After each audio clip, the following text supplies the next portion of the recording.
तुम्ही आंदोलन केलं, आंदोलनाची मागणी काय होती आणि त्याच्यानंतर ही कारवाई झाली, त्याच्याबद्दल तुमचं काय म्हणणं आहे? आमच्या शाळेमधले शिक्षक कामाला लावले याबद्दल काही आमचं म्हणणं नव्हतं, पण सगळे शिक्षक कामाला लावले याबद्दलचं हे आंदोलन होतं. बरं, असंही नाही की तहसीलदारांना सांगितलं नाही, असंही नाही तहसीलदारांना सांगितलं नाही, असंही नाही शिक्षण अधिकाऱ्यांना सांगितलं नाही, पण तुम्ही सगळेच जर का बहिरे होऊन बसला असाल तर आवाज आमचा कुठतरी आम्हाला वाढवावा लागेल. आणि तुम्हाला एकच सांगायचं आहे, सगळेजण अन्याय सहन करणार नाही, कुणाला तरी समोर यावं लागेल, कुणाला तरी आवाज उचलावा लागेल, या सिस्टमच्या विरोधात आवाज उचलावा लागेल. आज जन्माच्या प्रमाणपत्रापासून तर मृत्यूच्या प्रमाणपत्रापर्यंत भ्रष्टाचार बोकाळलाय.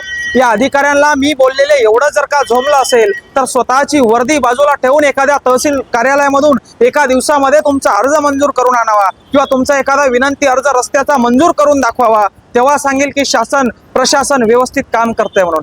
तुम्ही व्यवस्थित काम करताय, तुमच्यावर कामाचा लोड आहे, याबद्दल आमचं काहीच म्हणणं नाही, पण तुम्ही आमच्यासाठी आहात, आमचं म्हणणं तुम्ही ऐकून घ्यावं, त्याच्यावर प्रश्न या ठिकाणी तुम्ही मार्गी लावात, यासाठीचा हा उद्रेक होता. आणि तुम्हाला जर का असं वाटत असेल की मंगेश साबळेवर गुन्हे दाखल केले, मंगेश साबळेला तुरुंगात टाकलं आणि आता मंगेश साबळे शांत बसेल, गोळ्या जरी झाडल्या तरी हा साबळे शांत बसणार नाही. शेतकऱ्यांसाठी, गोरगरीब कष्टकरी बांधवांसाठी या ठिकाणी उठलेला हा आवाज आहे.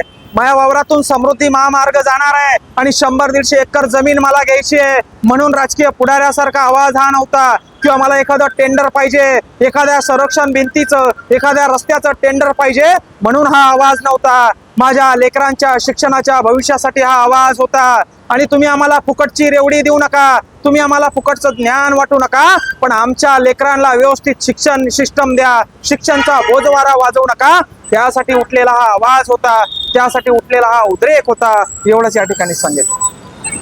नक्कीच राजकीय षड्यंत्राच्या माध्यमातून आमच्यावर गुन्हे दाखल करण्यात आले, आमचा आवाज दाबण्याचा प्रयत्न करण्यात आला, पण त्या राजकारण्यांना मी सांगू इच्छितो, साबळे हा तुमच्या 4 दिवसाच्या तुरुंगानं किंवा 4 दिवसाच्या हर्सुलच्या जेलनं दबणारा नाहीये. अरे एवढा भ्रष्टाचार आज या महाराष्ट्रामध्ये बोकाळलाय, याच्यावर साबळे आवाज उचलणार आहे. आज हर्सुलचं तुरुंग सोडलं, हर्सुलचे या ठिकाणी पोलीस अधिकारी सोडले, तर बाकीकडं सगळीकडं भ्रष्टाचार या ठिकाणी बोकाळले. म्हणजे जेलात प्रशासन चांगलं सुरू आहे, जिथं कैदी असतात तिथं प्रशासन चांगलं सुरू आहे, मात्र बाहेर जिथं सामान्याचे काम व्हायला पाहिजे तिथं टेबला खालून पैसे द्यावं लागतायत, टेबला खालून भ्रष्टाचार सुरू आहे. आणि त्याच्या विरोधात जर का कोणी आवाज उचलणार असाल आणि तुम्हाला वाटत असेल तुम्ही तो आवाज दाबणार असाल तर ही जनता शांत बसणार नाही, आमच्यासारखे तरुण शांत बसणार नाही. आणि आम्ही ही खुणगाड बांधून हा आवाज उचललेला आहे. तुम्हाला वाटत असेल 4-2 दिवसाच्या तुरुंगवासानं तुम्ही आमचा आवाज दाबणार तर विसरून जा, शेवटच्या श्वासापर्यंत या मातीसाठी हा मंगेश साबळे लढत राहणार आहे, लक्षात असू द्या.